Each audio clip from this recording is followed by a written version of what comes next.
Hello and welcome to the first episode of my Red Classic goldcap challenge. If you haven't seen the previous episode, go watch that. I explained the rules of the challenge there. First of all, I decided to swap the mage to a DK because it simply takes way too long to level it up from level 1. I will only be leveling until 65 anyways. I just wanted to play in a mage because of the ports, but this will do as well. I'm only level 60 as of right now, but I will level to 65 in the next couple of days. So, what have I done so far? I got a couple of gold and aquamarine and some random shit for completing the DK intro questline and from doing a few dungeons, so I sold everything on the auction house to get some gold to get started with. I bought some cheap meat and gems and ore to flip them. I managed to sell some, made some money on the gems and the ore, but the meat was completely dogshit, so I decided to vendor it and never touch it again. As soon as I got a few hundred gold to work with, I picked up inscription. This is by far the best profession for gold making, as it has the highest profit margins and it is very consistent. You can easily 10-20x the gold you invest, and it is also very cheap to start out compared to other professions. You will always be selling glyphs no matter what, no need to rely on luck for selling like BO is from crafting professions. While leveling it, I try to make the glyphs that has a good sale rate so I can immediately start making some money. When I get to the part where I need jade firing, I ask the mage to make me a portal to Dalaran so I can use the ink trader there, because buying ink of the sea is cheaper than milling the herbs required for the jade fire ink, and I can also save some time this way. While I was there, I also set my hearthstone so I can come back whenever I need to. After I ran out of money, I imported my inscription TSM group from my other profile so I can start selling the glyphs I made. Since it was a Sunday evening, the sales started to roll in almost immediately. I did a few more post and cancel scans and went to bed. The next day when I woke up, I opened the mailbox. It had 300 gold worth of sales. This is what I'm talking about. I spent like 80 gold making all these glyphs, and it's already made me this much, and I have a lot of them left. The profit margins on these are pretty insane. This armor vellum I think cost like 1 gold to make the entire stack, and it sold for 40 gold. The glyphs cost between 25 silver and 1 gold to make, so yeah, pretty insane profits here. I will use this gold to keep leveling inscription and restock all the stuff that's sold.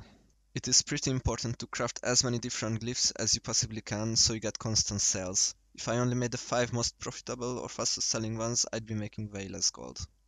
Okay, so let's go through my groups and operations as promised in the last video. Let's take a look at glyphs. I have them categorized based on their sale rates. I like doing it this way so I can set different crafting and auctioning operations on them. The ones with 0.2 sale rate and above sell way better, so I can set a separate crafting operation on them to make more of those, or when I have very limited time for crafting I can choose the best ones immediately. Here is the auctioning operation for them. It is the same for all glyphs. I only post one glyph at a time because it either gets sold within a few minutes of posting or it gets undercut.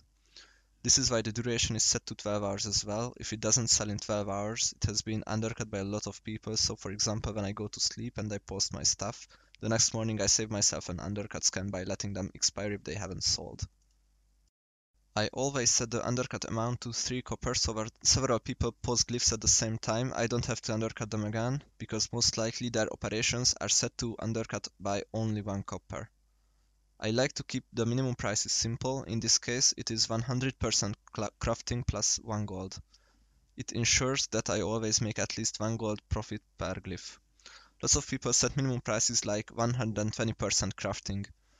That is very good, but doesn't really work for glyphs. Lots of glyphs cost 20 silver to make, so 120% crafting price is 24 silver. I don't want to let my stuff get posted for 4 silver profit because it doesn't even worth the time to craft them. This is why it's better to have a flat profit value in case of glyphs.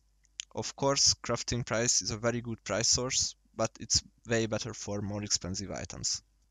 The normal and max price doesn't really matter, but I have them set like this. Here are the crafting operations. I have 2 different ones for sale rates between 0.1 and 0.2 and above 0.2. I don't craft glyphs with a sale rate less than 0.1 because it takes ages to sell those. I restock 10 from the first group and 20 from the second group. I don't like setting up a minimum price for glyphs because their price can fluctuate a lot during the day. Someone can reset them at any time, so I don't like missing out on gold because at the moment of crafting it has very little profit, but 5 minutes later it would be worth 100 gold. So I set no minimum profit and I simply let my auctioning operation do the work. If it isn't profitable, I simply don't post it. It isn't a very good strategy for other items you craft, but for glyphs it works perfectly. The other groups are not that interesting, but I quickly go through them so you can see them and pause the video if you want to know something. Once I finish the groups, I will put the import string in the video description so you can import them. So basically that's it for this video. I will be working on getting to level 65 to be able to max out my professions in the next episode. If you enjoyed the video, please give it a like and subscribe to my channel. Thanks for watching.